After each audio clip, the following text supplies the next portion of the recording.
বলছে টাকা যেটা দেওয়া হচ্ছে এটা যতটুকু পায় তার থেকে বেশি, অ্যারাউন্ড 40% টাকা দেওয়া হচ্ছে, কিন্তু ইউসেজ দেওয়া হচ্ছে না। এবং এবং কোনো ধরনের এজি বা এরা কোনো ধরনের সেটা করছেন রিপোর্টটা পাচ্ছে না, এজন্য একটা কনফিউশন ক্রিয়েট হচ্ছে এবং অনেকে পেনশন পাচ্ছে না। The responsibility is the Aedes. হ্যাঁ, রিগার্ডিং বাজেট বাংলাতে বলছি। বাজেটের যদি কথা বলতে হয় তাহলে পরে ত্রিপুরা রাজ্যের যা আয়তন, এইটার 69%, 69 point something, around 70% geographical geographical area হচ্ছে এডিসি এরিয়া। আর পপুলেশনের দিক দিয়ে যদি আমরা চাই তাহলে পরে 35% of the total state population live in ADC area.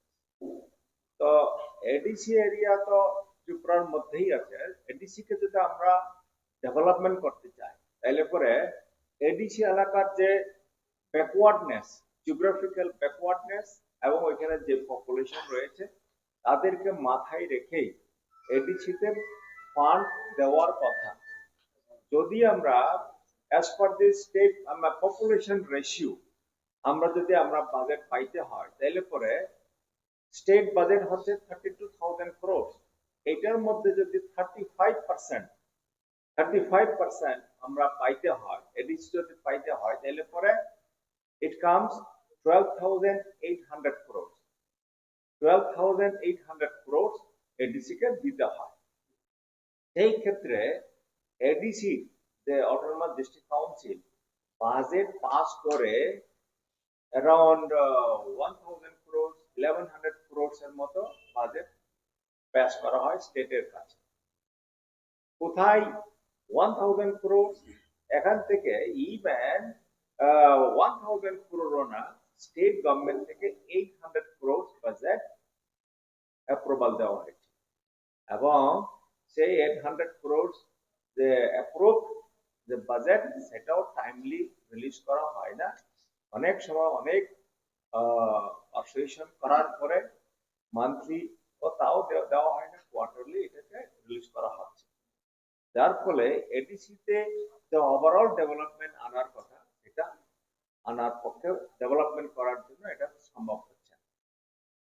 আর যেটা ইদানিং যে মুখ্যমন্ত্রী যেটা বলেছেন যে এডিসির যা প্রাপ্য যা পাইতে হয় তার থেকে বেশি টাকা দেওয়া হচ্ছে।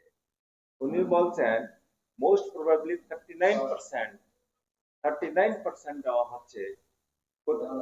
যদি 32,000 crore 39% দিতে হয় তাহলে পরে 12,800 কোটি টাকা দিতে হয়।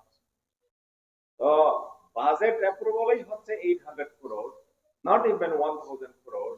আর মুখ্যমন্ত্রী বলছেন যে 12,800 কোটি টাকা দেওয়া হয়েছে, দ্যাট ইজ 39%। এটা কোনো মতেই এটা সম্ভব না এবং দেওয়া হচ্ছে না। সেটা আপনাদের মাধ্যমে সমস্ত আপামর জনসাধারণের জন্য, বিশেষ করে এডিসি এলাকাতে যারা আছেন তাদের কাতারকে আমি এটাকে পরিষ্কার করে বলতে চাইছি যে 12,800 crore, that is 39% of the state budget মুখ্যমন্ত্রী যেটা বলেছেন দেওয়া হয়েছে এটা ঠিক না। এবং টোটাল এডিসির যে বাজেট অ্যাপ্রুভড বাজেটই তো হচ্ছে not even 1,000 crore, only 800 crore। এটার মধ্যেও পুরোপুরি এখনো রিলিজ করা হয়নি। সেটা হচ্ছে রিগার্ডিং ফান্ড।